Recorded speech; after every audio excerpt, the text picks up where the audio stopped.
50,000 বছর নামাজ পড়লে জান্নাতে যাইবো এরকম দলিল কেউ দেয়া পারবো? বাবা শাহালি যদি আমাকে জাহান্নামে নেয়, আমরা জাহান্নামেই যাবো। আপনারা আল্লাহর গোলামি করে জান্নাতে যান, আমরা যাবো না, আমরা শাহালির লগে থাকুম।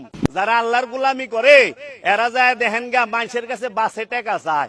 নামাজি জান্নাতে যাইবো না, পবিত্র নব জান্নাতে যাইবো। আমরা উসিলা ছাড়া কোনো কিছু বিশ্বাস করি না। আমরা চামু বাবা শাহালির কাছে, শাহালি আমাকে উসিলা, বাবা শাহালি আমাকে উসিলা। বাবা শাহালি যদি আমাকে জাহান্নামে নেয়, আমরা জাহান্নামেই যাবো। তুমি যেও না কোনো মাজারে, তুমি ঠেকিও না কোনো মাজারে মাথা, তুমি বাঁধিও না কোনো তাবিজ। কোরআনের নামে অজু ছাড়া কোরআনকে তুমি এখানে ঝুলাইও না। তুমি মহিলাদের মাসিক অবস্থায় কোরআনকে ঝুলাইও না। কোরআনুল কারীম এই তুচ্ছ কাজের জন্য আসেনি। শিফাউল লিল মুমিন। তুমি একটু বুদ্ধিমান হও, না পা তুমি খাও, গলায় নাও না।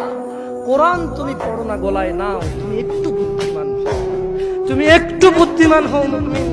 তোমার এখানে যদি সূরা ইয়াসিন থাকে, তোমার এখানে যদি সূরা ইয়াসিন থাকে, তুমি বোঝো তুমি টয়লেটে যাচ্ছ সূরা ইয়াসিন নিয়ে।